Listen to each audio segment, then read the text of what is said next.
Good morning, everybody. I'm going to try that again. I just heard how loud everyone was. So, good morning, everyone. Nice. So, my name is Nazreen Haroon, and I currently serve as the Student Government Board President here at the University of Pittsburgh. So, I just want to say welcome to the 10th Annual Panther Leadership Summit. I'm so excited to see you all here this morning. Yeah, give it a round of applause. 10th Annual Summit. Great. So this is my third summit in a row. Every year it has exceeded my expectations. I walk away with lots of catchphrases that have helped me on my personal leadership journey, so I hope you all walk away with the same. So before we dive into the program, just a few housekeeping items. Please make sure that you turn off your cell phones and are respectful to the speakers. Keep your cell phones away, and I think that's a good way to be intentional about what you're learning here at the program as well. Restrooms are, if you exit the assembly room, turn right at the information desk, and they'll be on the right-hand side. An electronic survey will be emailed to everyone around lunchtime, so once you fill it out, you can show the completion page on your phone or tablet and get a long-sleeve t-shirt after the last breakout session. Long sleeve, very special, I know. And there will also be paper surveys available at the checkout. And then additionally, when you have some breaks throughout the day, we want to hear about your experience here today. So on social media, we'll be using the hashtag PanthersLead, and we want to just learn what you're learning today as well. And then lastly, I would say the way that you can get the most out of this summit is just be present, actively engage with your speakers, ask questions, and I'm sure you'll hear some more ideas on how to get the most out of this summit coming up soon from our next speaker. So I'll now take the time to introduce our interim dean, Kenyon Bonner.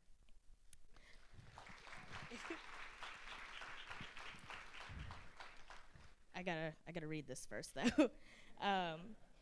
Mr. Kenyon Bonner serves as the interim vice provost and dean of students here at the University of Pittsburgh. As such, he plays a pivotal role in helping the university achieve one of its fundamental goals, educating the whole student, through a variety of programs and services offered through the Division of Student Affairs. Areas under Interim Dean Bonner's purview include student life, residence life, University Counseling Center, student health service, student conduct, student employment and placement assistance, disability resources and services, international services, intramurals and recreation, Pitt Arts, Pitt Serves, and cross-cultural and leadership development, so clearly no responsibility there. Prior to his appointment as interim dean, he served for 11 years as the director of student life and 7 years in the role of associate dean of students. Interim Dean Bonner graduated with a bachelor's in psychology and philosophy from Washington and Jefferson College, where he balanced his roles as a student athlete and a student leader. He was an Edward Moffett Wire Scholar for his achievements in the Department of Philosophy. As a 4-year letter winner on the men's basketball team, Bonner helped his team capture 3 consecutive conference championships and a bid to the NCAA Division III tournament, where they progressed to the Elite Eight. He was active in several student organizations, including serving as the inaugural president of the Washington and Jefferson College Black Student Union. He completed his master's in rehabilitation counseling at Kent State University. He's passionate about his work in student affairs and believes that working with college students is one of the greatest privileges in the world. He believes in the motto, "Lift as you climb," and tries to instill his ethos in students. Please help me welcome Interim Vice Provost and Dean of Students, Mr. Kenyon Bonner.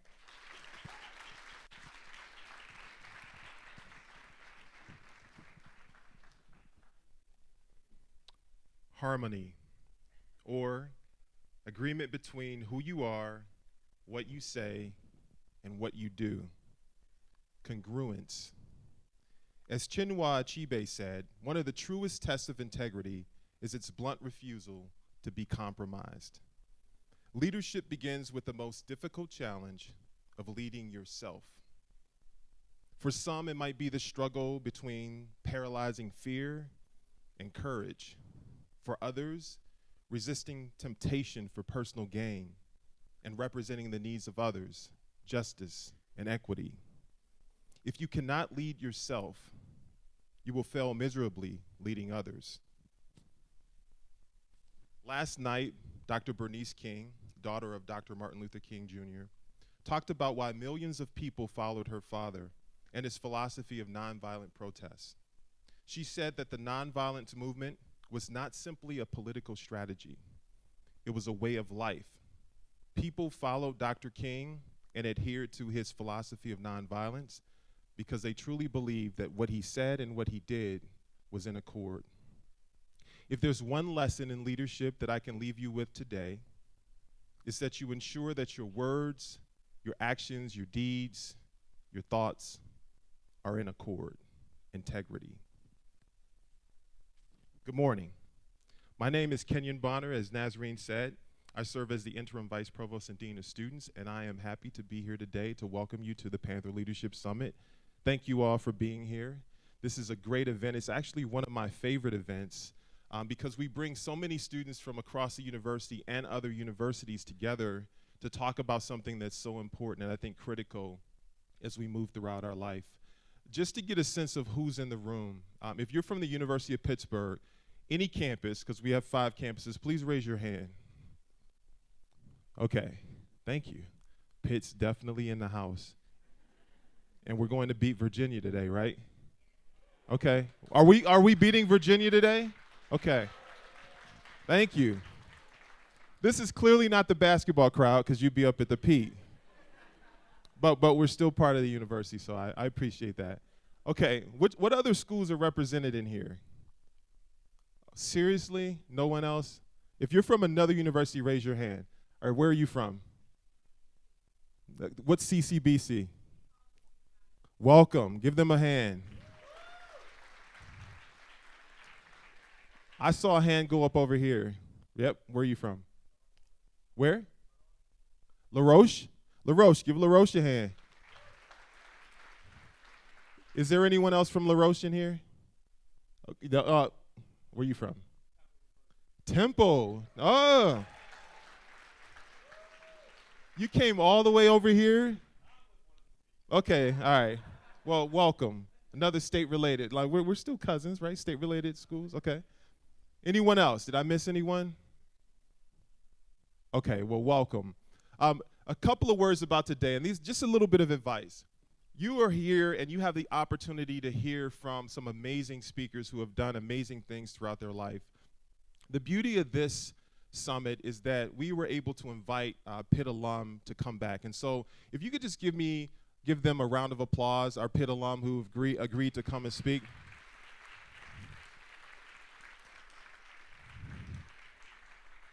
One of the things that you'll learn is that, you learn a lot in college. You go to class and you obtain a lot of knowledge, right? And all of you are bright people. You wouldn't be in college if you weren't. But what you learn as you get older and you have experiences is that you gain wisdom, right? You start to apply what you learn in the classroom. You start to sort of interact with other people. Life starts to affect you, and you begin to evolve. And so you become wiser. Hopefully, you grow wiser. The speakers that we have today are sharing their wisdom. They've gone through life. They've used their sort of tactics and leadership skills, and they've applied what they've learned in the classroom, and they're able to talk to you about how it works and how they've been able to sort of utilize their skills and overcome the challenges in life. So I would ask you today that as you listen to the speakers, take really good notes. Think about how what they're saying applies to you and how you might apply it in your own life. Step out of your comfort zone. Talk to other people in the room. You have a great opportunity to meet people that you've never met before. Talk about some of the concepts and the experiences that the speakers will share with you. Engage in dialogue. So step out of your comfort zone.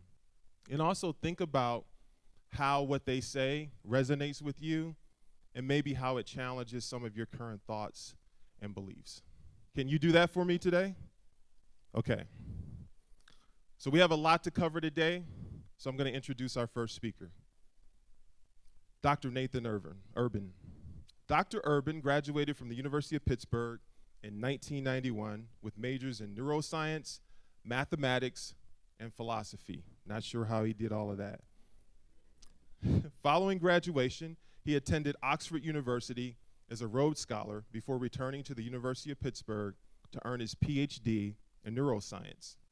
After a postdoctoral fellowship at the Max Planck Institute for Medical Research in Heidelberg, Germany, Nathan returned to Pittsburgh as a faculty member in Carnegie Mellon's Department of Biological Sciences in 2002. There, his scientific work focused on experimental and computational analysis of sensory processing by neural circuits in the mouse brain. He can tell you what that all means. At CMU, Nathan took on various leadership roles, including department head and interim provost, before leaving CMU for the University of Pittsburgh in 2015. Here at Pitt, Dr. Urban is vice provost for special projects, associate director of the University of Pittsburgh Brain Institute, and co-director of the Center for the Neural Basis of Cognition. Today, Dr. Urban will be inspiring us with the why to leadership. Please join me in welcoming Dr. Nathan Urban to the stage. Thanks, Kenyon. So thanks very much for inviting me here. So, leadership is a very important topic.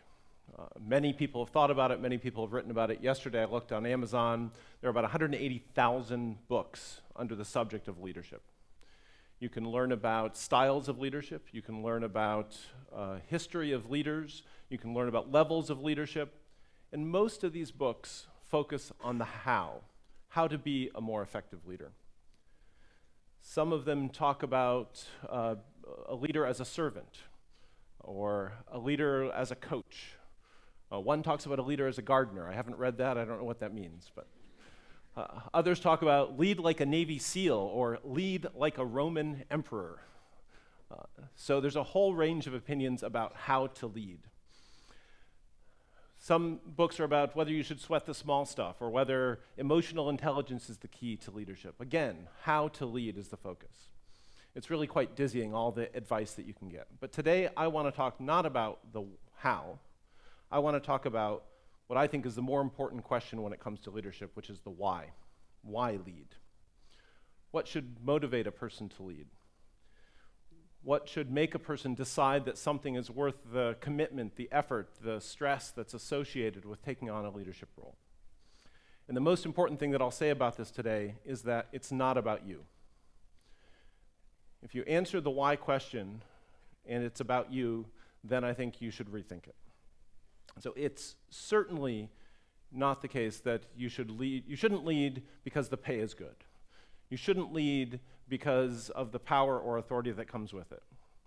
And you certainly shouldn't decide to lead because it's going to be even huger than the Celebrity Apprentice. Now, in my experience, if you answer the question this way, it will only lead to frustration and ineffective leadership. So it's not about you.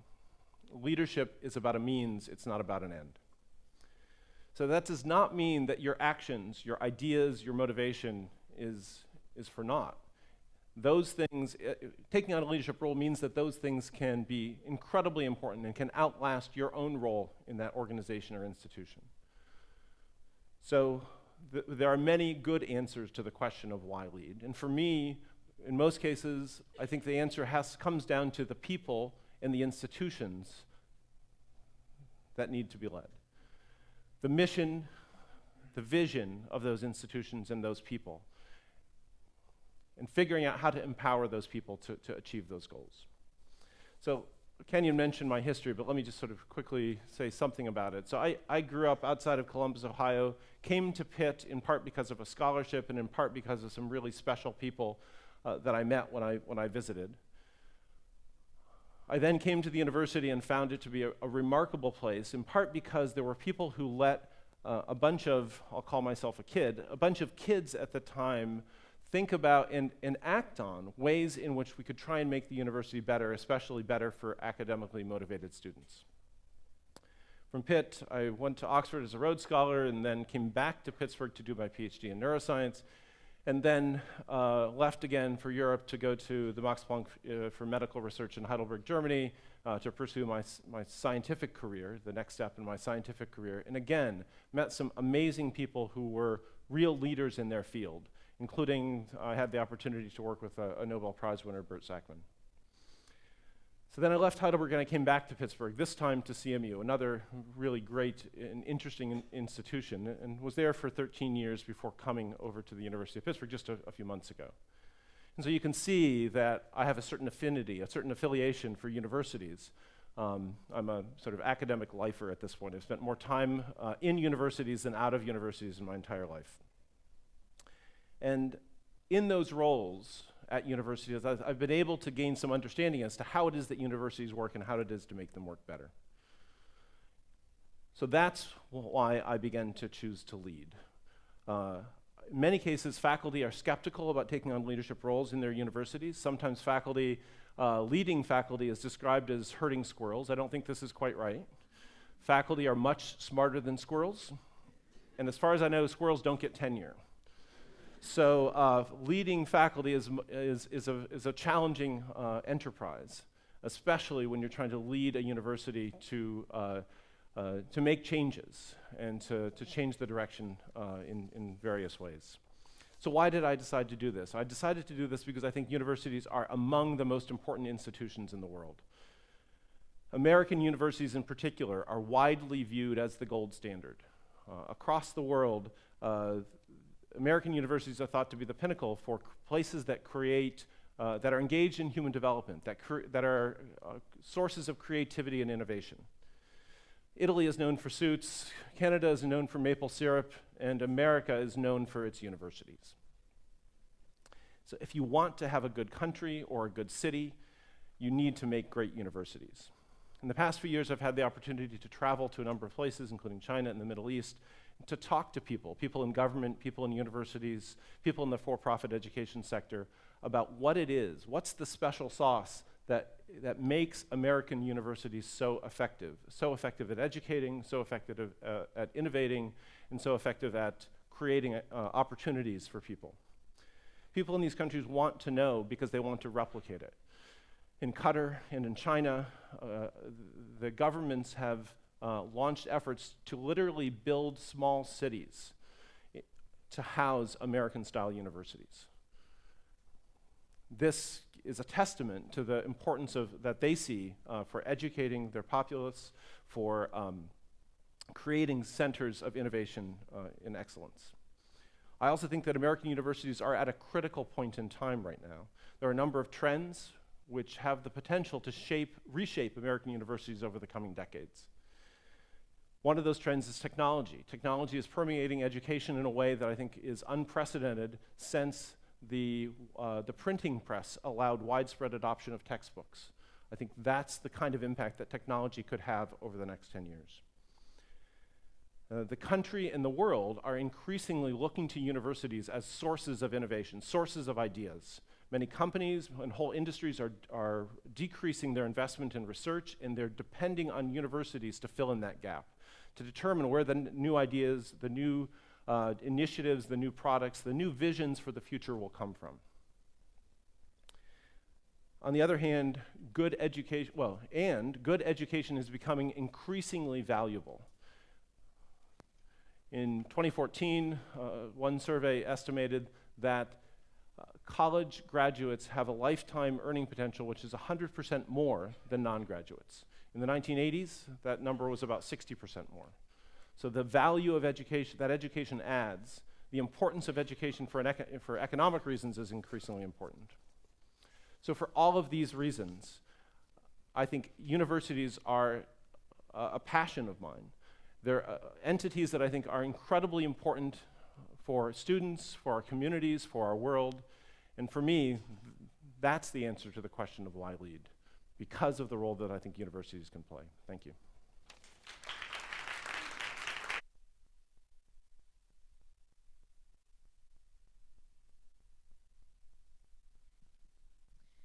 Thank you, Dr. Urban. It is now my pleasure to introduce our next speaker, Ms. Marissa Williams. Ms. Marissa Williams began her career in the financial services industry, where she has worked in a management capacity for 10 years. In 2015, she joined the YMCA, serving as the executive director for the 4 locations that make up the PNC YMCA in downtown Pittsburgh. Ms. Williams is committed to creating a friendly, safe, and engaging environment for all. Miss Williams is extremely involved in the Pittsburgh community. She recognizes her responsibility and is passionate about serving the community where she works and lives.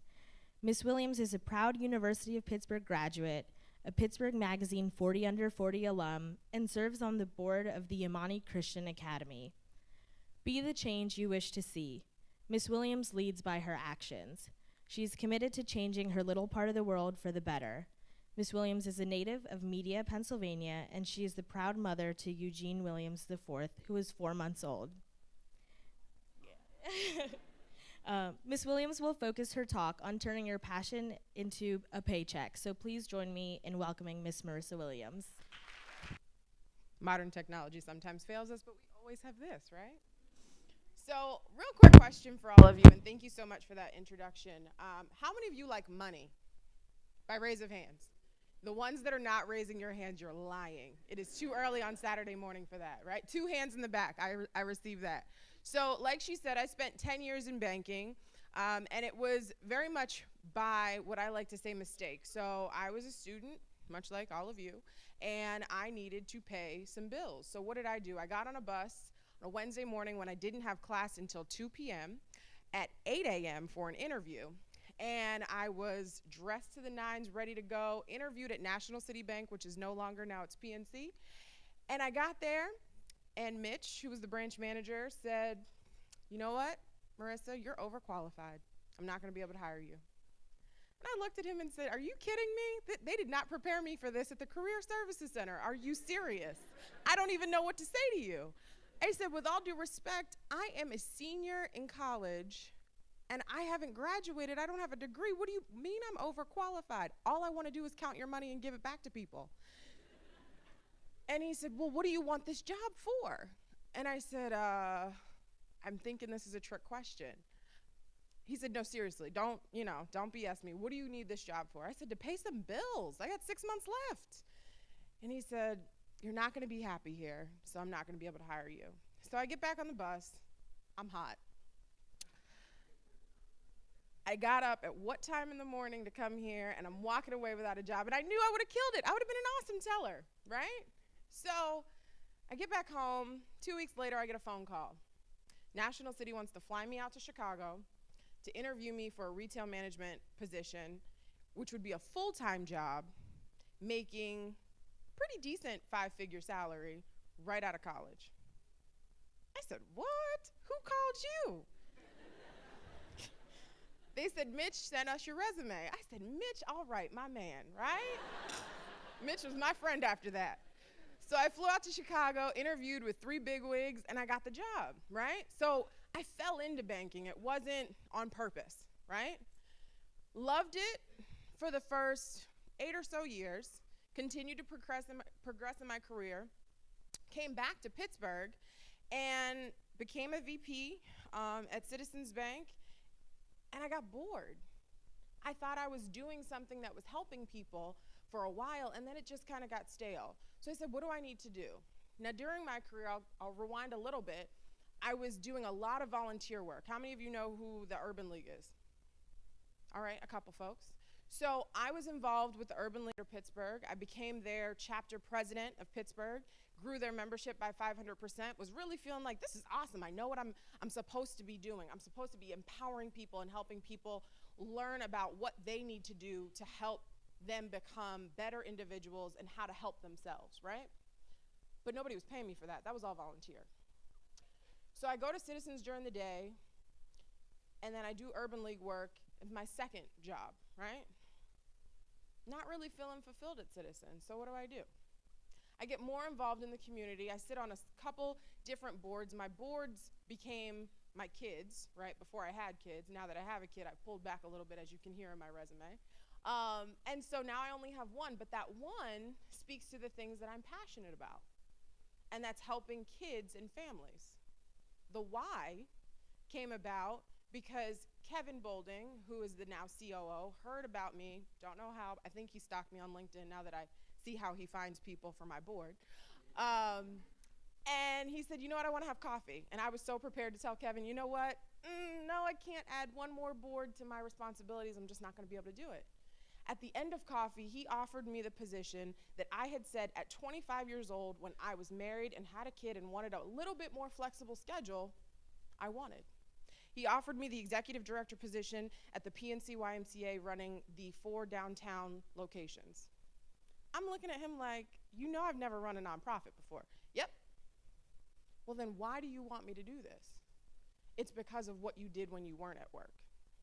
So, let me quickly jump into what I'm supposed to be talking about.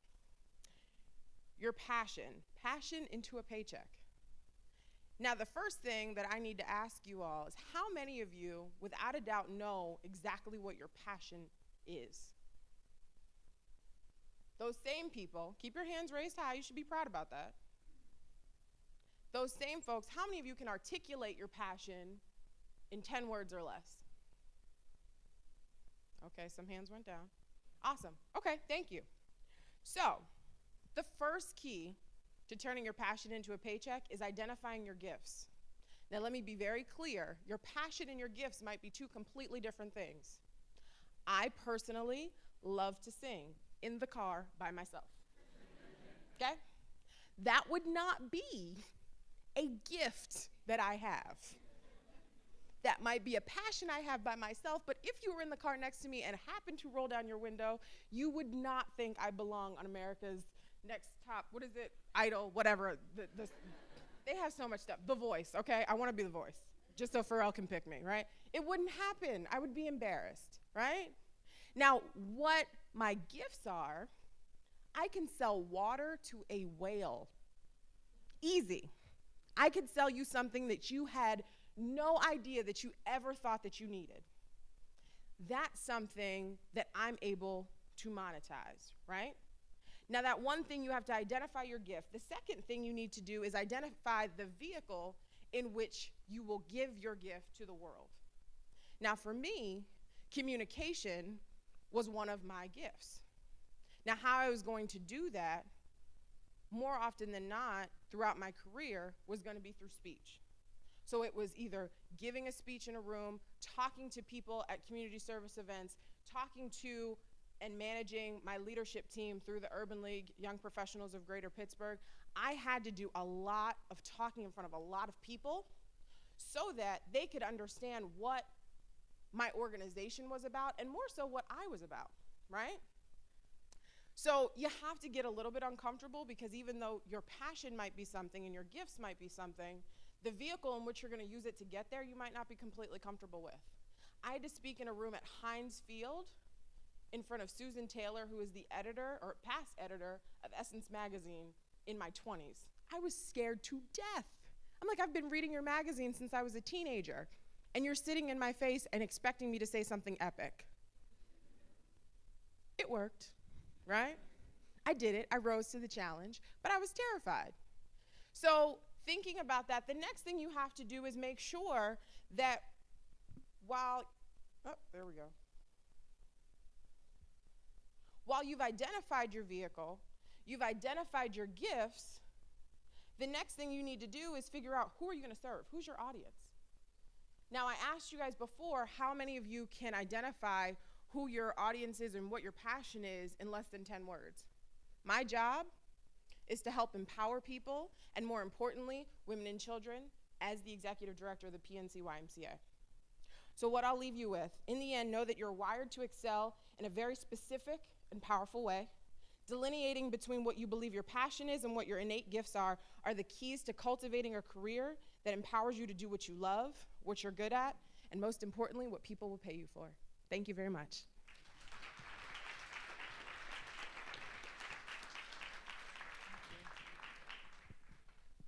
Thank you, Marissa. It is now my pleasure to introduce our next speaker, Dr. Nosakari Griffin L. Dr. Nosakari Griffin L. Sr. is a professor of philosophy of education. He was born and raised in Philadelphia, Pennsylvania. He's the husband of Eliada Griffin L, and the father of 2 sons. As a youth, his mother provided him with speeches, biographies, and documentaries about African and African American history. Learning about the history of his people motivated him to want to become a leader. This motivation led him to join the Philadelphia Freedom school movement, where he was trained in servant leadership based on the civil rights movement. The Freedom School's training served as a foundation that he built a life towards serving oppressed people of African descent across the world. When Dr. Griffin L. entered Lincoln University as a member of the class of 2005, he advanced his understanding about African people by majoring in history with a focus on Pan-Africanism. In 2003, he was elected as the first write-in candidate and sophomore to serve as student body president and student trustee. His service as the student body president focused on academic excellence and unity between African and African Americans. Inspired by his time as student body president, he enrolled at the University of Pittsburgh School of Education Leadership Master's Program, and later in the Social and Comparative Analysis in Education in PhD program. For his doctoral study, he developed a philosophical framework rooted in self-reflection and critical action in society. In 2011, Dr. Griffin L. graduated from the University of Pittsburgh with his PhD and sought to use aforementioned framework to aid high school students in developing their dreams. Upon graduating from the University of Pittsburgh, Dr. Griffin L. joined the Pittsburgh Public School District, where he taught leadership to African American males using the framework from his doctoral study. 2 years later, he was appointed Lecturer of Community Outreach at the University of Cape Town's Graduate School of Business. He was tasked with creating an entrepreneurial development program for aspiring entrepreneurs living in the townships. Dr. Griffin L.'s belief in the development of a better Africa goes beyond theoretical proclamations. Early in 2015, students led protests demanding South African universities adopt inclusive policies, which would provide greater educational access to people from oppressed backgrounds. Dr. Griffin L. joined the cause by organizing academic and administrative staff to ensure that the meaningful change occurred at University of Cape Town. His colleagues described his work as pivotal in the making of the University of Cape Town's Graduate School of Business an inclusive institution that serves the needs of African people. Dr. Griffin L. lives by the following quote: "If we're going to change the world, then we have to develop dreams of individual fulfillment and social consequence." Dr. Griffin L. will focus his talk on global leadership, so please join me in welcoming Dr. Nosakari Griffin L. to the stage. Thank you so much. Wow, that was a great introduction. As the young lady said, my name is Nosakari Griffinell, and I wanted to start off my presentation with a quote from Dr. Martin Luther King Jr. In his classic speech, "Where do we go from here?" He says towards the end of the speech, "An edifice that produces beggars needs to be restructured or reborn." Now, essentially what Dr. King is saying is that a system that continuously oppresses people or creates an oppressed group of people needs to be changed.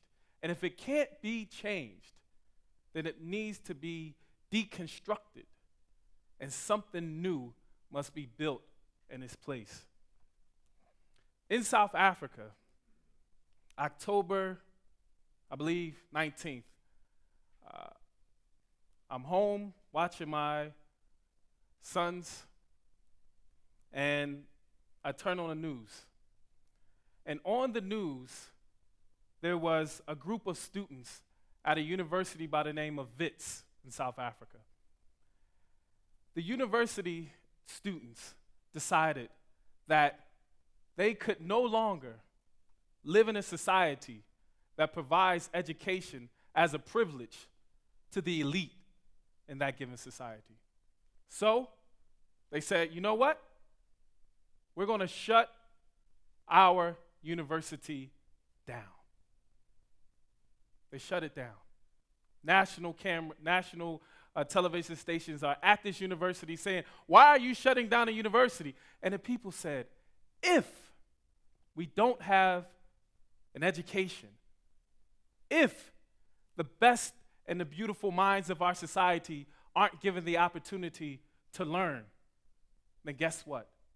We'll continuously be in this situation of underdevelopment. As an academic, we're always told that, hey, you live in the ivory towers. Now, for the most part, that means, guess what? We don't interact with society enough. So, as I'm sitting there, I'm thinking, well, what type of things do I talk about in class? Hey, we need to assist in the development of a better world. Use your dreams to make the world a better place. And at that moment, guess what I said? What am I doing as No Sakari Griffinell? My wife comes home. We have a great discussion. I'm like, babe, you missed it. And this guy said this, and this lady said this, and oh, man, it was so amazing. I was so hyped. Went to sleep that morning, woke up, and I looked at my Twitter feed, and the only thing I kept on seeing is fees must fall and outsourcing. Fees must fall and outsourcing. And so I clicked on one of the, what do you call it, the Vine video things. You know, I'm kind of old now. I have no idea what a Vine is, but the quick video 15-second thing. And there were students protesting at my university at the time. And students were saying fees must fall, meaning that it is unjust to raise tuition on people from disadvantaged backgrounds. They were saying end outsourcing, meaning that it's unjust to hire workers and not give them a living wage. Students and workers didn't see their struggle as mutually exclusive. But they said, if we're going to make a better world, then guess what we're going to have to do? We're going to have to side with the workers. And the workers said, if we're going to make a better world, we're going to have to side with the students. So as I'm watching this 15-minute clip, I hear a young woman say, kill us.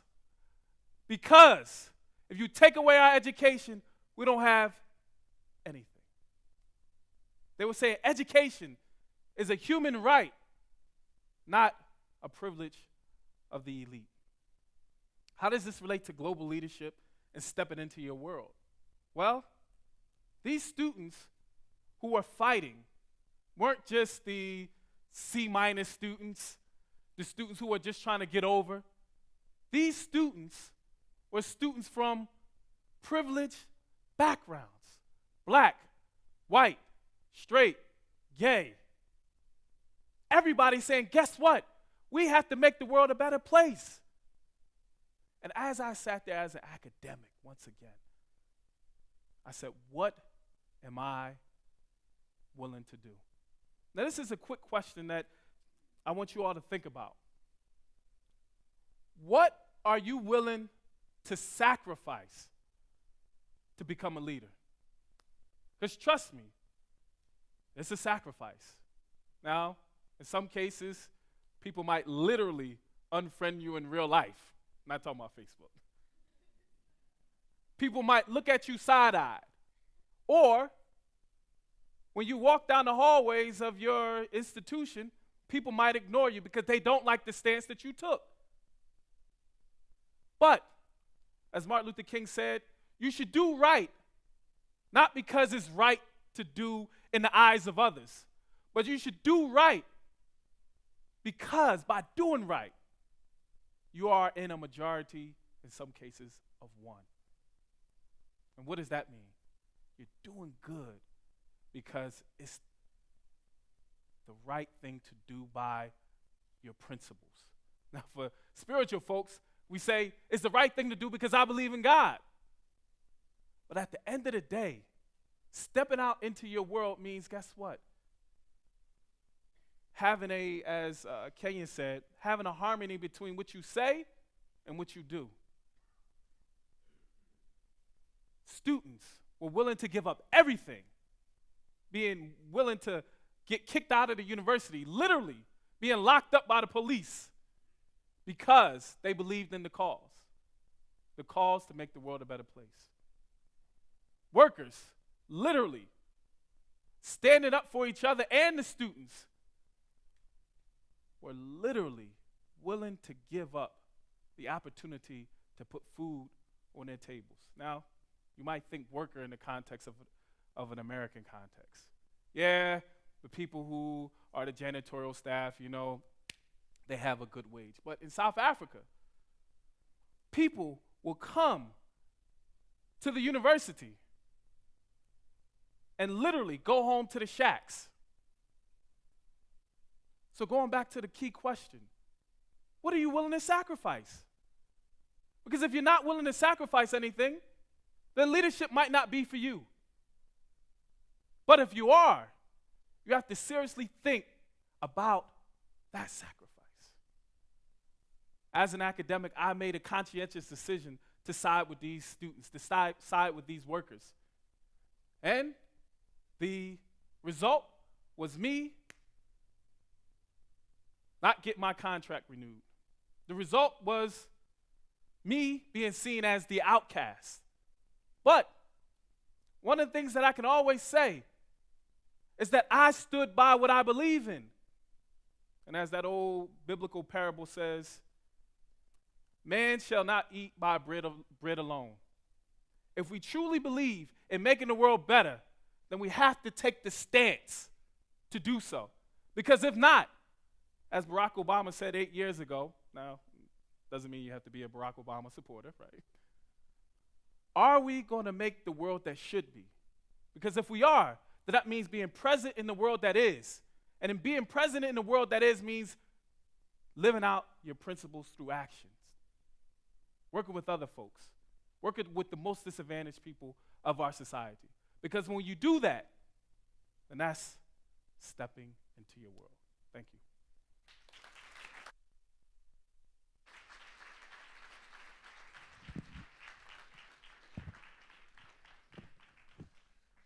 I don't know why I have to reach up in the sky to grab that microphone. Thank you, Dr. Griffinell. Our next speaker is Dr. Deborah Thompson. Dr. Deborah Thompson is the owner and principal of Deborah Thompson LLC and holds an adjunct faculty appointment as an assistant professor at the University of Pittsburgh School of Nursing. She is a 3-time alumni of the university. Dr. Thompson has expertise in leadership development, patient safety, and quality improvement. She has extensive experience in using industrial models in healthcare to improve safety, quality, and care outcomes. Currently, she works with a variety of healthcare organizations nationally and internationally to apply these principles. Her research interests are patient safety, care redesign, and the role of frontline leaders in healthcare delivery. As the Chief Nursing Officer with the Pittsburgh Regional Health Initiative, Dr. Thompson led a project co-funded by the Robert Wood Johnson Foundation and the Jewish Healthcare Foundation to prepare frontline leaders as change agents and worked on an agency for healthcare research and quality team to identify the challenges senior leadership faces in implementing a patient safety agenda. Dr. Thompson has held a variety of administrative roles in both academic medical centers and community hospitals. She has co-authored multiple articles on organizational transformation, work redesign, and patient safety, as well as presenting internationally and nationally. Her work with industrial models in healthcare is featured in the Shingo Prize-winning book, The Pittsburgh Way by Nida Grunden. Dr. Thompson serves as patient safety and administrative advisor to Qualis Healthcare Solutions Incorporated. She's a member of the American Organization of Nurse Executives and served as a member of the Foundation Education Committee and the Patient Safety and Quality Committee. Dr. Thompson is past president, ADA chapter of Sigma Theta International, and is the current chair of the Research and Clinical Projects Committee, ADA chapter Sigma Theta Tau International. She is a member of the board of directors of the University of Pittsburgh Alumni Association and chairs the Advocacy Committee. Today, Dr. Thompson will discuss Leadership is Learning. Please join me in welcoming Dr. Deborah Thompson to the stage. Thank you for the warm introduction, and it's a pleasure to be here with this distinguished panel. I'm a different leader today than I was in the past, and I will tell you each of you will be a different leader in the future than you are today. Leadership is about engaging people and processes towards a collective aim, and leadership is no longer a formal position.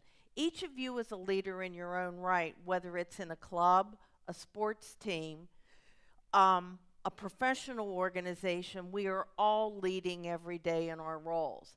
But to be as effective as a leader, you need to know how to engage others, lead them, but to do that effectively, you need to know how to change yourself. When we look at what people are leading in today, it's an area of complexity and a rapid pace. So when we look to the 21st century, what leadership skills are needed? We need to be able to manage effective relationships, work on cross-disciplinary teams. We also need, again, to be able to lead change. But more importantly, we need to create environments that learn and learn ourselves. When I think back to when I was a baby nurse leader, you know, first thing you get a leadership job, you get to tell people what to do, right? And you think they're going to listen to you. Well, they don't. And then you're back in your office scratching your head. And what you realize that the people that you're working with, when you engage them, respect them, and help them learn, are much more effective. In fact, science is showing where we have environments where frontline staff is engaged in taking care of patients, they're more satisfied and care is improved, and we have better outcomes for our patients and they're safer. So how do you become a learning leader? Let me ask you a question. How many people in here think that your intelligence is fixed, your personality characteristics and your talents are all fixed and you can't get any better? Wonderful. You all have a growth mindset. In case you thought otherwise, I can tell you a growth mindset can be learned. So what we do when we have that growth mindset is we listen to others, we engage with them. We don't judge. We encourage debate and dialogue. And when you create that kind of leadership environment, you're really creating what's called a learning organization, where you take knowledge, where you take information, internalize that, and work to change behavior and outcomes for improvement. The other thing that you can do as an effective leader and as a learning leader is focus about your bright spots. We heard several people already talk about what are you passionate about. And your bright spots are what you're good at. So you need to pick one that's important to you in the organization. Then you think about cross-training, because what we know is we can't be all things to all people. We're not good at everything. Like statistics is not my gift, trust me. I always am the person that really needs to work extra hard. So what are you good at? Let's say I said relationships are important. So what else do you need to do to manage effective relationships? Well, I need to learn to listen, so I work to improve my listening skills. I need to encourage diversity and inclusion. So how do I get better at asking different people what they think and bring those thoughts to the table? And finally, I need to develop people, because people feel valued when they're developed. So if you put all of those skills together, you really enhance your bright spots. So you say, well, how do I find out what my bright spots are? Ask your peers, ask your mentors, ask your faculty. What do you see in me that I'm very good at? Or the other thing, if there's one thing that I could learn to do better that would really make me a more effective leader, what is it? And work on that. The other thing you need to do is you have to own your own leadership. A long time ago, people felt when I came to Pitt or I went to work for PNC, I needed to have them develop me. That's no longer the case. You need to own your own leadership. So you need to be an architect and you have to have a plan. And so you say to yourself, you look in the mirror and you want to be a lion leader. You want to stand out in front of the pack, but you really feel like you're that baby cub. So how do I get good at that? You become very mindful of what you're doing. What is it that I need to do? What's my approach? What steps am I going to take to move myself forward to learn in that environment? And you then begin to develop that self-awareness of what's happening out there. What am I hearing? What am I thinking? A lot of my work involves taking care of people and helping them solve problems at the point of care. So while I'm working with them, I have to not only be thinking about what problem are they trying to solve, but are they learning to feel safe, that it's okay to speak up if I have a problem? Because in some organizations, it's not okay to have a problem. So what else am I teaching? Then you reflect on that on a daily basis. And when we reflect, we need to think about, and what do you guys think about reflection? Is that something you do? Because when I first learned how to reflect, I was a very busy person, and I would say, I reflect in the shower. What more do you want?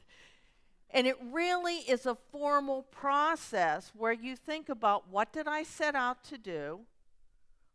What happened? What should have happened? And what's different about what it is that I learned? And why didn't it go as I planned? And you can take those and make life lessons by being very mindful of your lived experiences on a daily basis.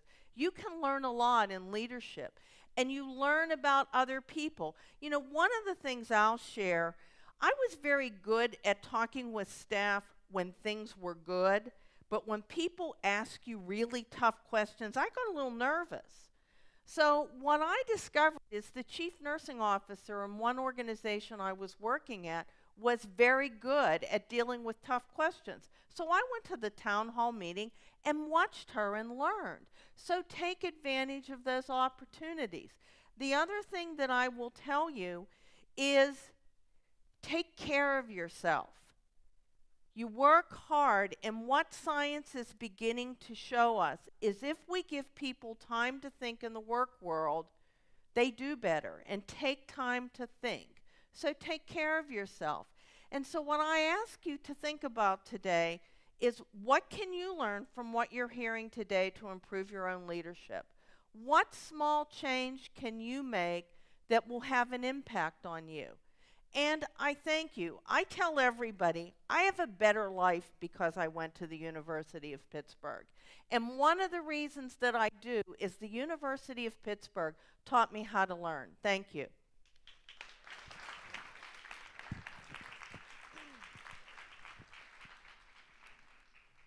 Thank you, Dr. Thompson. To introduce our next speaker, I would like to welcome Ms. Gabrielle Wynn, President of the Black Action Society here at Pitt. We're pleased to have Gabrielle here today to welcome our next distinguished speaker, who also happens to be her father, Representative Albert Wynn. We feel especially fortunate to have both of them here today, as they are both members of the Pitt family, and during his time at the University of Pittsburgh, I love this story, Representative Wynn also held the position of President of the Black Action Society. Please help me welcome Gabrielle to the stage.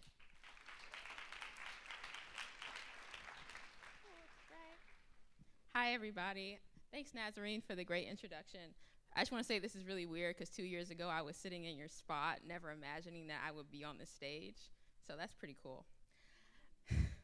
Albert R. Wynn is a former member of the U.S. House of Representatives, representing Maryland's 4th Congressional District. While in the House, he served on the House Energy and Commerce Committee, most recently as a chairman of its Subcommittee on Environment and Hazardous Materials and as a member of the Subcommittee on Energy and Air Quality.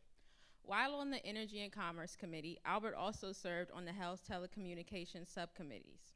In the early part of his congressional career, he was a member of the Financial Services Committee and the Foreign Affairs Committee. He also was appointed a senior Democratic whip and served as chairman of the Congressional Black Caucus Political Action Committee. Albert helped craft the Energy Independence and Security Act of 2007, in part by adding a provision authorizing $10 billion in federal grants for an energy efficiency and conservation block grant program to support city, county, and state initiatives for energy efficiency, conservation, and renewable energy. In conference, he led efforts which added almost $3 billion to the authorization for the Low-Income Home Energy Assistance Program. As a member of the Subcommittee on Health, Albert worked on a myriad of health issues, including health information technology, the Medicare prescription drug program, the Food and Drug Administration reauthorization, medical device approvals, and generic drug issues.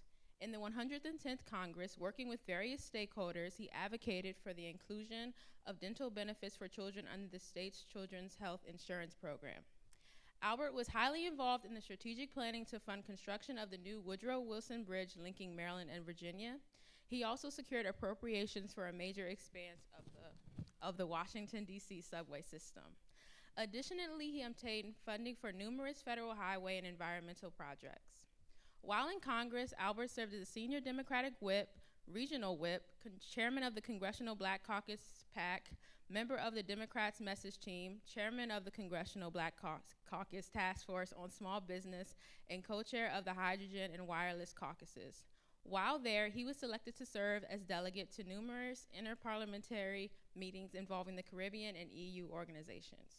Currently, Albert Wynn serves as the senior director in the 12th largest law firm in America, Greenberg Traurig. His talk will focus on representing the needs of others. Ladies and gentlemen, please join me in welcoming the Honorable Albert R. Wynn to the stage.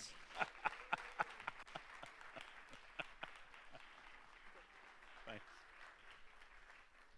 Well, good morning. I'm delighted to be here, and I got to tell you, that was a special moment. All these years, and she's finally willing to acknowledge me.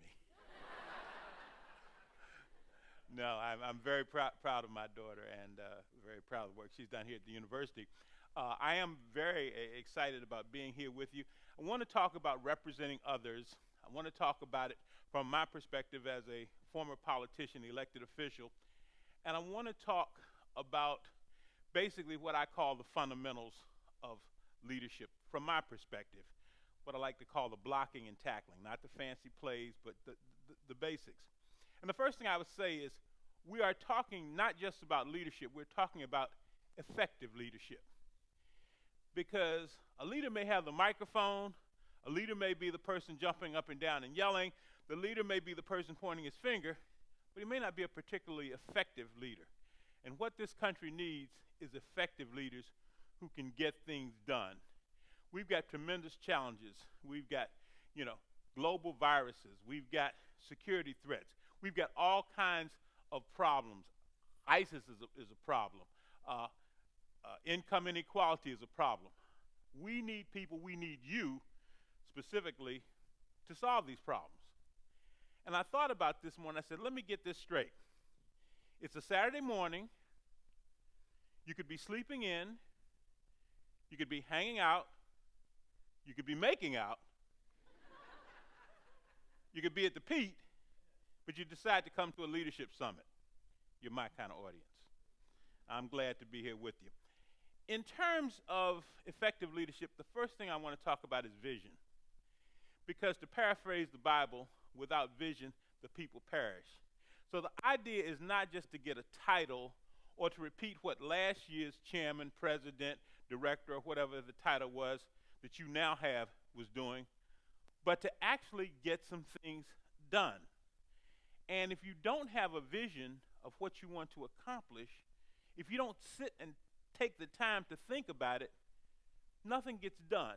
You have a mediocre program, and I don't care whether you're in the House of Representatives, I don't care whether you're on a condo board, I don't care whether you're running a little league, I don't care whether you're running a nonprofit or not even running it, just being there. If you don't have a solid vision, if your group doesn't have a solid vision of what it wants to accomplish, a better world is somewhat nebulous. Let's get a little more specific. If you don't have a still concrete vision, it's going to be pretty tough to accomplish anything. The corollary to that is something Jesse Jackson said. Leadership is a constant search for perspective. Think about that. Is my vision too broad? Is it too narrow? Are my ambitions too high? Are they too low? All of these things are constants that you have to juggle as you pursue the role of leader. And it is absolutely critical that you address that question. What's your perspective? Give you a quick example. The African American alumni was raising money for the university. We said, let's raise $1 million. We were well on our way to raising $1 million. Our leader said, no, folks. I moved, we amend our goal to $3 million. I was hesitant. I said, oh, no, that's pretty. The leader was right. The leader had vision. The leader felt that we could do more We pass the resolution, we raise the money, on and on. So, very important vision. Other thing, be a good Indian. Everyone says leadership, okay, I want to be the chief. Don't be the chief, be a good Indian. Because being a good Indian helps give you vision of how things get done, how things ought to get done. The worst thing in the world is a person who runs for Congress, has never been a state legislator, never been a county council person, never sat on city council, never ran a boys club, never did anything. They're ego driven, but they've never been a good Indian. Be a good Indian. Now, the other thing I'm going to tell you in this particular segment has to do with balancing idealism and pragmatism, because that's when it really gets tough. We all want a better world. Who's going to pay for it? We all want lower tuition. Does that mean higher taxes? You have to be pragmatic to be a realistic leader. You can be an aspirational leader and have great platitudes and aspirations, but if you don't have a pragmatic side to actually say, okay, we're going to go down to the legislature and we're going to talk to them about, how we can get this done. We're going to look at what things have to be cut to allow us to accomplish this. If you don't do that balancing, you're an idealist, but you're not a pragmatist, and I don't think that makes for a very effective leader. Let me say a few words about personal conduct. You've heard people talk about integrity, very important. I was very impressed to hear people willing to step out. I thought that was a very good illustration of that. Let me tell you a couple things about integrity. Your word, very important. If you're in the business of leadership within an organization, your word is absolutely essential. If you give your word, keep your word. If you can't keep your word, and I just learned this a few years ago, ask to be released from your word. Go to the person that you gave your word to and say, look, I know I promised I was going to be with you on this vote. Circumstances have changed. I've got new information. Will you release me from my word? That's the right thing to do. That's integrity. The other thing, don't stab people in the back. Stab them in the chest. I've stabbed a lot of people in the chest. Man, I thought you were going to be with me. I thought you were going to support me for the state senate. And no, I'm calling you to tell you I'm stabbing you in your chest. You won't hear it from the street. You'll hear from me. Why is that important? Because that's integrity. Let me move along real quickly. A couple other things about blocking and tackling. Don't try to be the smartest person in the room, or don't try to convince people you're the smartest person in the room. You know that guy you say, something's wrong, I don't like it. He thinks he's the smartest guy in the room, or woman in the room. Don't be that person. The most important lesson I ever learned at Pitt, don't take yourself too seriously. Oh, I'm chairman of this, and I'm a former member of Congress, and that's BS. No one cares about that. Don't take yourself too serious. Be able to laugh at yourself. It'll make it easier to take the slings and arrows that you will inevitably encounter if you occupy a leadership role. Let me get to the last aspect of this, because I think this may be the most important. Effective leadership requires an understanding of the art of compromise. What's wrong in Washington is gridlock and polarization. The reason you have gridlock and polarization is because no one wants to compromise. Guy from Oklahoma likes to jump up and say, I'm a principled conservative. Guy from Massachusetts likes to jump up and say, I'm a true progressive. That doesn't put food on anybody's table.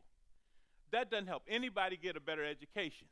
You need a good old boy who can roll up his sleeves and say, I tell you what, you get one, I get one.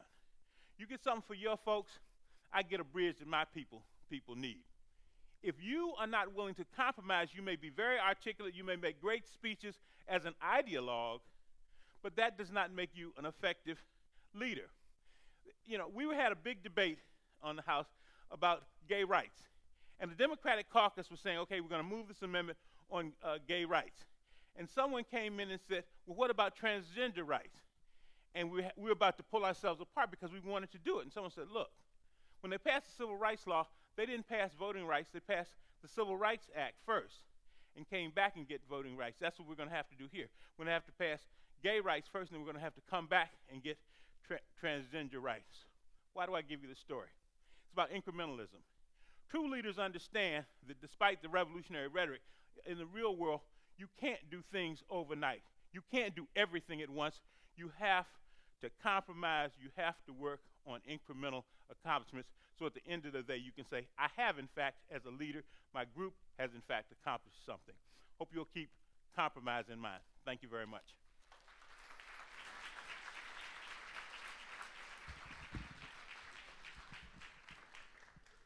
Thank you, Representative Wynn. Our next speaker is Ms. Molly Stieber. Molly Stieber is a native of Lancaster, Pennsylvania, and is currently a public relations professional at Devine & Partners in Philadelphia.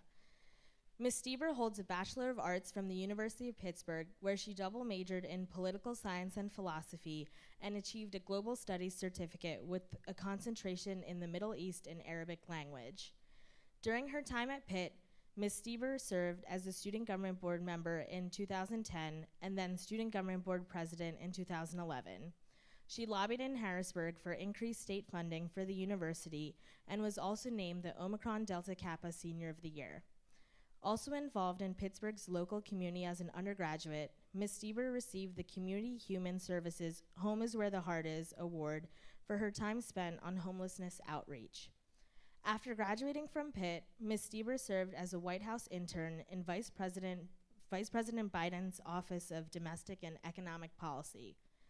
Following that internship, she worked on the 2012 Obama for America campaign, where she handled press and site logistics for rallies and fundraisers, headlining the president and vice president across the country. After President Obama's re-election, she served on the 2013 Presidential Inaugural Committee in Washington, D.C. Ms. Stieber then transitioned into the communications industry, accepting a position to work for the U.S. chair of Burson Marsteller's Public Affairs and Crisis Practice in D.C. At her current firm in Philadelphia, she specializes in traditional and social media, brand journalism, and strategic communications. Ms. Stieber continues to serve as a White House Advanced Associate, coordinating visits by the President and Vice President to the city of Philadelphia. She's thrilled that Philadelphia was selected as host for the Democratic National Convention this summer. Today, Ms. Stieber will discuss how to leverage your leadership. So please join me in welcoming Ms. Molly Stieber to the stage. Thank you. Thank you so much, Nasreen. Hello, everyone. It is so incredibly wonderful to be back. A lot of things have changed, but I'm so happy to see that there are so many familiar faces here at the university. Kenyon is your interim dean of students now. Kenyon is the best, and he is, right? And he still has his incredible team at the Division of Student Affairs working under him, organizing events like this for you all. Chancellor Gallagher is doing amazing things here at the university with Dr. Humphrey now as his chief of staff, which is so cool to see. And Sorrento's is right where I left it. Homemade ranch and all, I'm serious. So things are pretty good at Pitt that I've seen. I graduated not that long ago, so I feel like I can speak to you all as peers and impart whatever knowledge I have to you. As you heard, I served as both a student government board member and student government board president during my time here at Pitt. This taught me so much. I was able to solve issues for students, to communicate ideas to university leadership at the highest level, and I got to introduce Joe Biden one time. Just as mine were, your experiences here are important because they're shaping you as the leader you will become. So I'm going to try and take the time I have today to talk to you about how you can leverage your leadership experience here at Pitt and establish yourself in the professional world. I'll try and explain how to do this through my journey because it's the one I know the best. I used my leadership skills and experience that I learned here at Pitt to establish myself in the professional world. So let's travel back to fall of 2011. I'm a senior, nearing the end of my term as Student Government Board President, and I've just testified with Chancellor Nordenberg in front of the Pennsylvania State Appropriations Committee about continuing state funding to the university. At this time, I was, looking for a job and trying to figure out what I wanted to do after graduation, and then, it's November now, the Chancellor receives a call that Vice President Biden wants to visit the university and that they need someone to introduce him. Shortly after that, I received word that I was to be given that privilege. When I was able to introduce the vice president, after that, his office sent me an email and asked if I had any plans that summer after graduation. And I said, not yet, because I didn't. So before I knew it, just kidding, the White House internship application process is excruciatingly long. But before I knew it, I was offered an internship in the Vice President's Office of Economic and Domestic Policy. So I want to pause right here for a moment. This has been something that I found to be really important in my life thus far, and that is living in the moment. It sounds a little cheesy when I say it out loud, but hear me out. I'm not telling you to just lay back and relax and just wait for something to fall into your lap, because that's not a good idea. but don't have everything too planned. And those of you heading straight to grad school, please still listen. I promise this advice still applies. You should have a plan and do everything you can to make it happen. But sometimes things will pop up, like getting to introduce the vice president, and you should be able to be available and willing to take advantage of those opportunities, because when you do, the more you will probably benefit from them.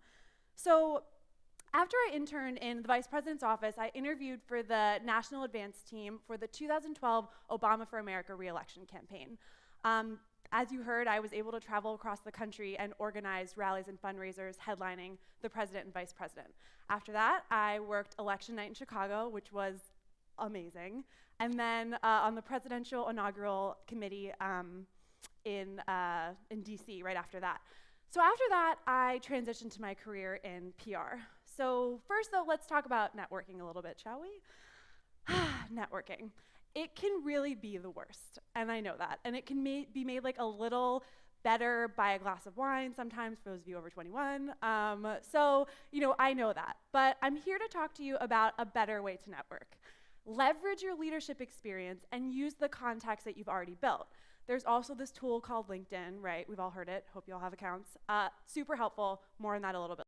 Every single job I've had, every interview has been a direct result of networking. I used my network at Pitt, the White House, friends of friends, and worked from there. I find the best way is to identify an industry, or better yet, a specific company that you want to work at. This is where LinkedIn comes in handy. So you will be shocked at the number of connections you have in industries you are interested in.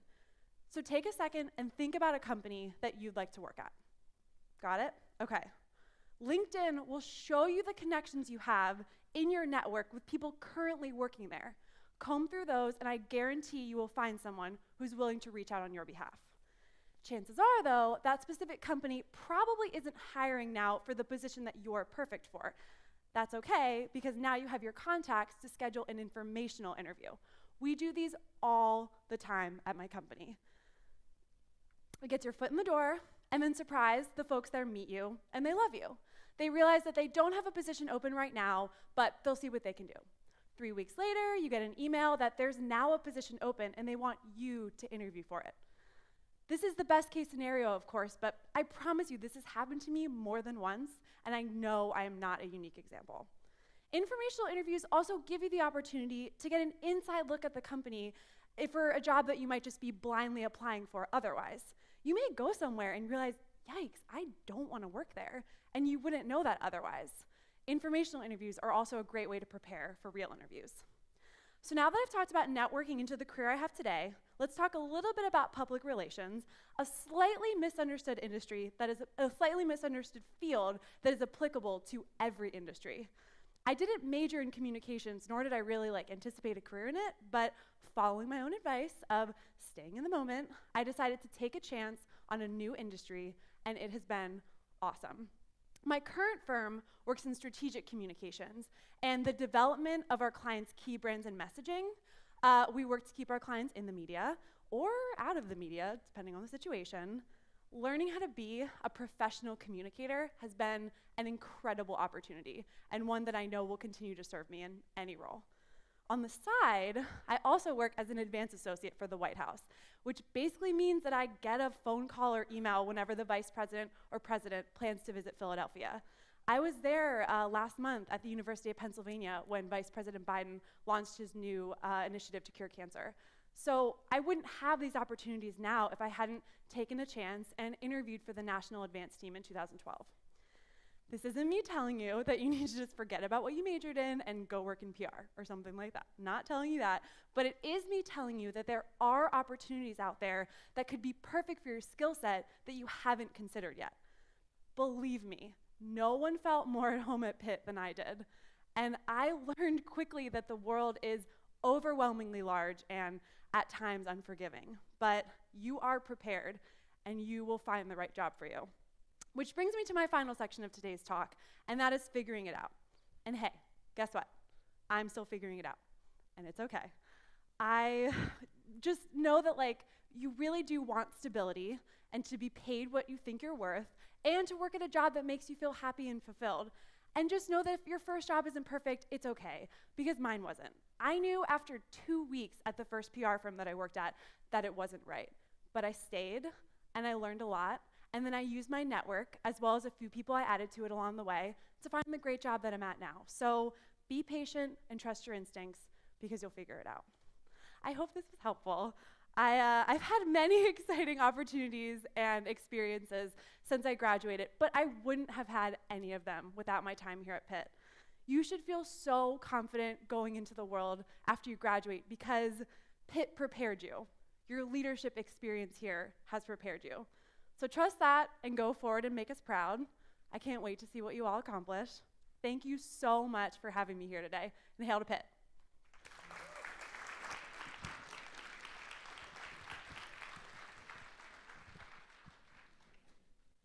Thank you, Molly. I definitely have some big footsteps to follow in, so gonna keep that in mind. Our next speaker is Mr. Penny Samaya. Mr. Penny Samaya is in his 11th year working for the University of Pittsburgh's John and Kathy Pelusi Family Life Skills Program for student athletes. Through these programs, workshops and resources are provided to assist student athletes with preparation for success both in college and life after college. In his time at Pitt, Mr. Samaya has helped Pitt's athletic department gain a national reputation in student life programming. Mr. Samaya has served as a facilitator for numerous NCAA student-athlete leadership and professional conferences and workshops, NFL summits, and is a member of both the NCAA Mental Health Task Force and the NCAA Student-Athlete Affairs Advisory Group. Most recently, Samaya also served as a national facilitator for the National Consortium of Academic and Sports, providing programs and services focusing on various life skills topics.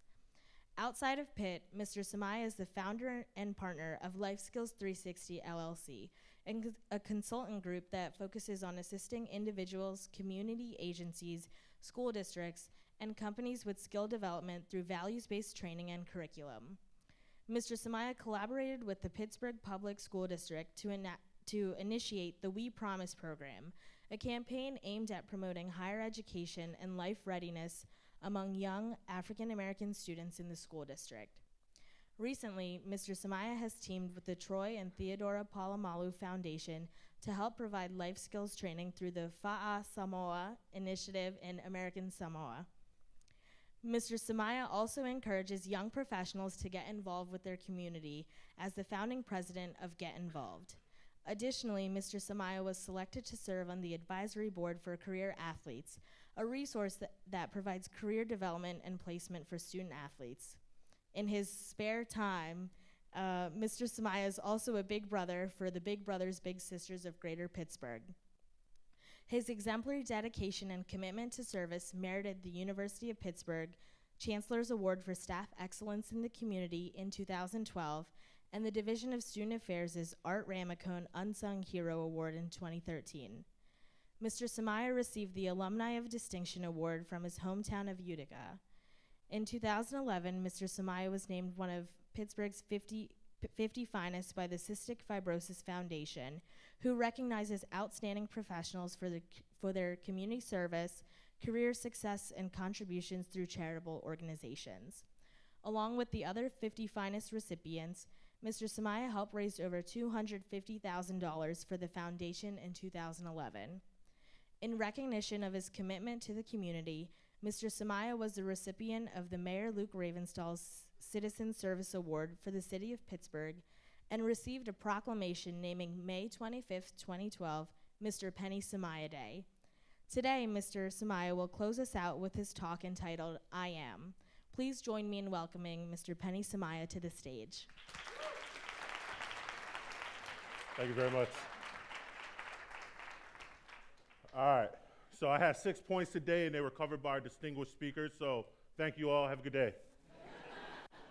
No, but it's an honor to be here today. I love these opportunities because that's exactly what it is. It's an opportunity. We learn, we grow, we share. I want to learn as much from you as much as you hopefully take away from me.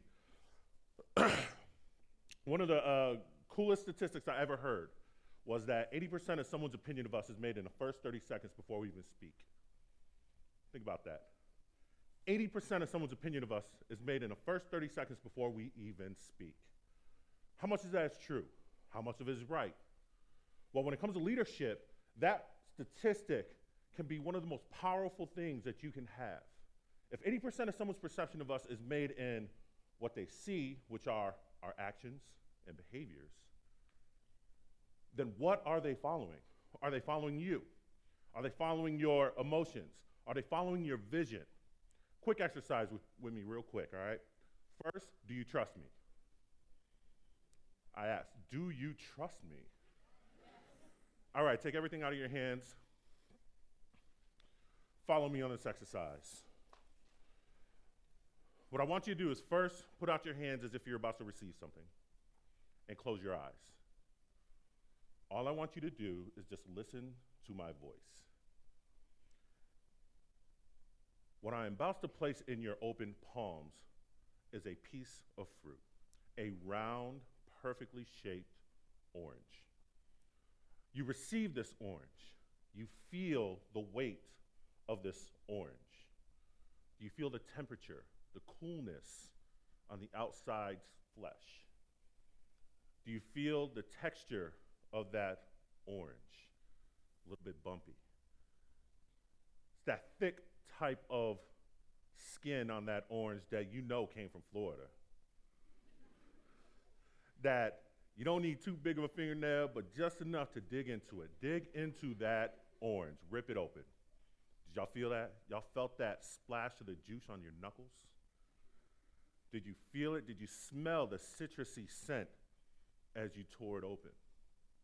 I want you to take your other hand, rip a piece of that orange out, and I want you to put it close to your face. Do you smell that? Do you smell that orange? Smell it.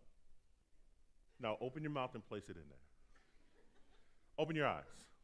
By a show of hands, how many of you had a physical reaction? Raise your hand. Meaning you felt the spray, you felt the weight, you felt the temperature, you might have even salivated a little bit because you tasted an orange. Raise your hands high. Go ahead. That's all right. A few of you, right? Quite a few of you.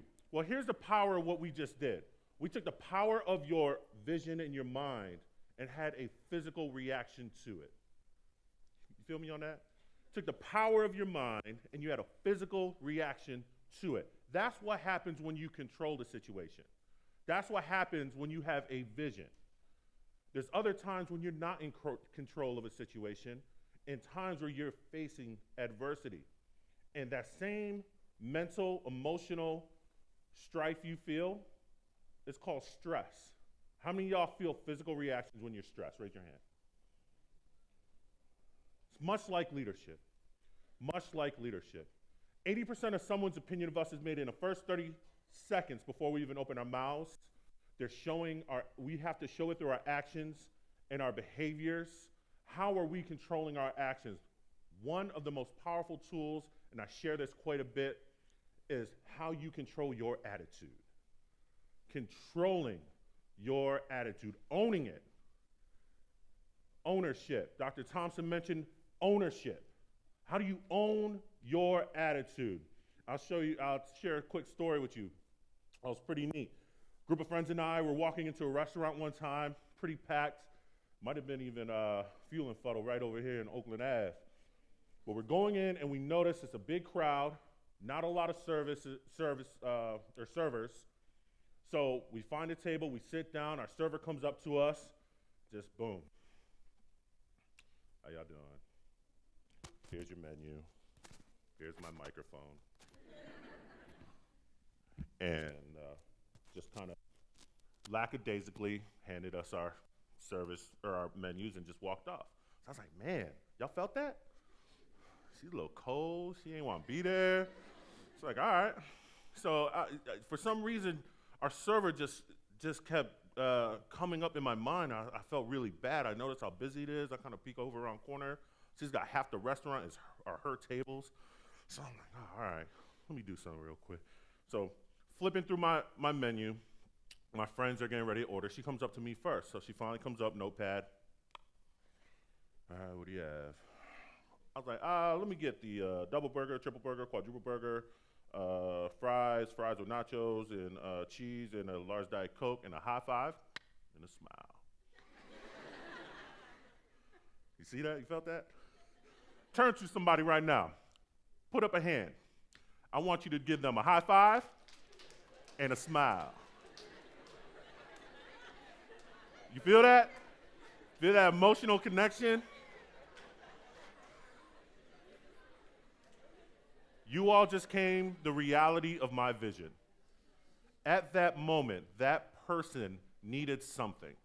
That person needed a reaction. I control my attitude because I want to be positive.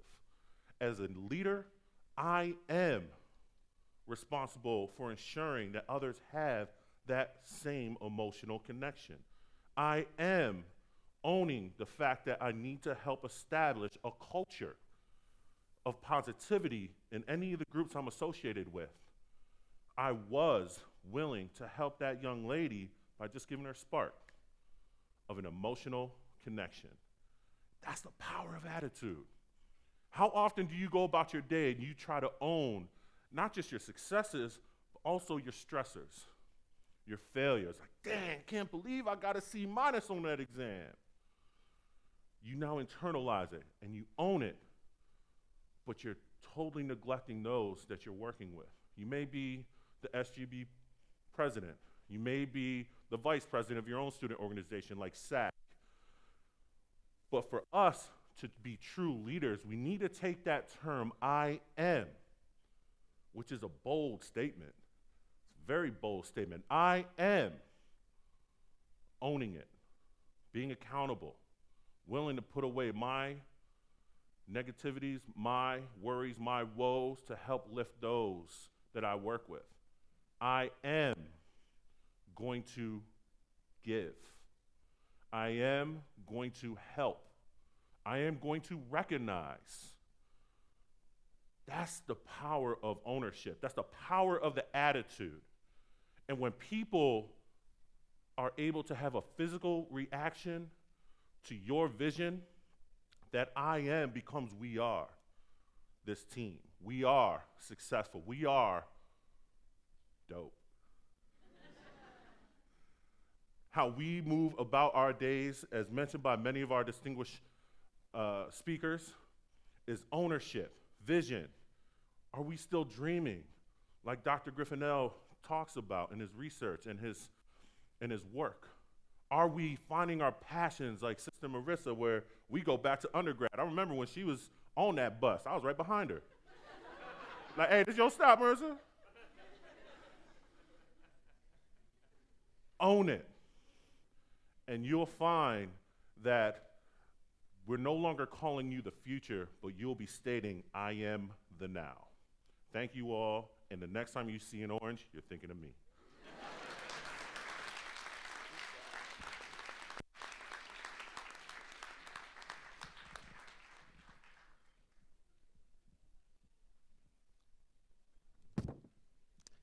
Come on, can we give our distinguished speakers another round of applause?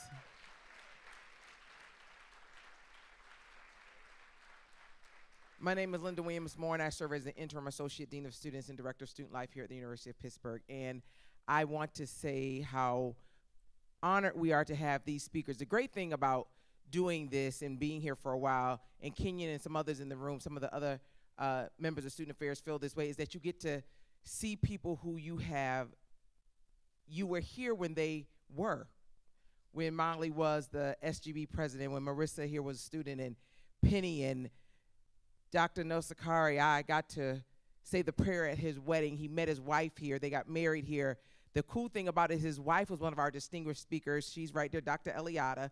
A few years ago, when she actually Skyped in from South Africa to do this summit for us. And so the wonderful thing to see Gabby introduce her father, how awesome is that, to stand in the same place that your father stood in and to see the work that Dr. Urban has done and Dr. Thomas has done here at the university and the lives that and for her to say that she is because of Pitt.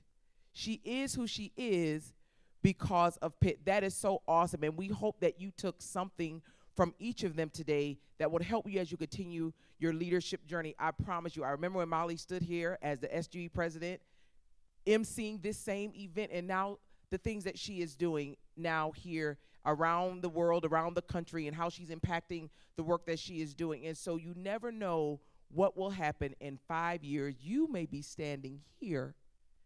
I know some of you are saying, no, not me. Yes, you may be standing here as one of our distinguished speakers for the Panther Leadership Summit. So again, let's give them a round of applause for coming here this morning and spending time with us. We're going to let them, I have a few announcements, but we're going to ask our student leaders to begin to escort our speakers to their rooms. You get the opportunity now to pick one of these speakers' rooms to go to. You may want to ask, one of the things that we got a few years ago from our students who attended this conference was that they would come here, these great speakers, then they didn't have time to talk to them. And so what we have put in place is that after this session, each of these speakers will be in one of our assigned conference rooms here in the building, and you can go and have further conversation with them. You can ask them questions about how do you do what you do, how did you get started in your field of expertise, and they are willing to stick around and answer questions and to make contact. Some one of the speakers talked about networking. You know, this is your opportunity to network, and so we ask that you now, here's the thing, you got to show them all some love, okay? So if you get to a room and it's full, we might ask you to go to another room. So we want everyone to have, everybody's going to get some love today, okay? So we want all the speakers to have some love. So try, even though if you get to the room and that room is packed, try another speaker. They all have something to offer to you all. So we're going to ask you to spread out, go talk with them, ask them questions, you know, get their information so that you can stay in contact with them. They do this. They volunteer you all to do this. They come here on their own to want to talk with you and to want to interact with you. So take advantage to get to meet them. Some of them may or may not be able to stay for lunch, so we want to give you the opportunity to chat with them. Also, we want to remind you that an electronic evaluation is going to be emailed to you right around lunchtime. You know, we're technology here. You know, we sustainable. We don't be wasting paper at Pitt, okay? So we're going to email you your evaluation. What we ask that you do is fill out the evaluation on your mobile device. We will also have paper ones if you're not able to do it, but you fill out the evaluation on your mobile device. Bring the mobile device to us at the close of today, and all you have to do is show us the confirmation that you filled it out, and you get a long sleeve t-shirt. How about that? I'm telling you, t-shirts excite us around here. I'm telling you, this is a long sleeve. See, when I was in charge, you got a short sleeve, but see, they spend more money when I'm no longer in charge. You notice that, right? Now you get long sleeve t-shirts, but when I was in charge, I only was budgeted for a half a t-shirt, okay? But now, because Summer's in charge, you get long sleeve t-shirts, but just bring your phone to the checkout, and they will give you, after they see that you filled out the evaluation. And we do take these evaluations seriously. We need your feedback because we try to improve. The leadership team tries to improve this each year, and so your feedback is important to us. And I know the speakers also like to hear your feedback as well, so bring that there. Also, in regards to lunch will be served in the ballroom and lower lounge. There will be the buffet will be in the Kurtzman room. We'll direct you to that. Open seating. There will be some reserved seating, but mainly it's open seating. Hopefully you will get opportunity. Now, I know you came with people, I know you know people, but take this opportunity also to sit with someone you may not know. Invite people to your table, to join your table. It's a great opportunity for you to network with other students from other campuses, even from your own campus. I know a lot of you may not even know, each other here on campus, so use that time to network as well. Kosher, we want you to know that kosher and gluten-free will be provided for those who requested it on your registration. You just need to ask the catering staff, okay? And so we've tried to meet all those needs. And then this afternoon, we will have, we encourage you to stick around. We have some great workshops, some great presenters this afternoon as well. I promise you, when you leave here at the end of the day, you would have had a wonderful experience. So again, we want to thank you on behalf of the Division of Student Affairs, Dean Bonner, the Division of Student Affairs, the leadership team. We want to thank you for taking time to invest in yourselves on today by coming out and attending the Panther Leadership Summit. We hope you have an awesome day. We hope that you have a wonderful time and that you take something that will inspire you and empower you to continue to live wonderful lives. Thank you and have a great afternoon. You can go off to your rooms now.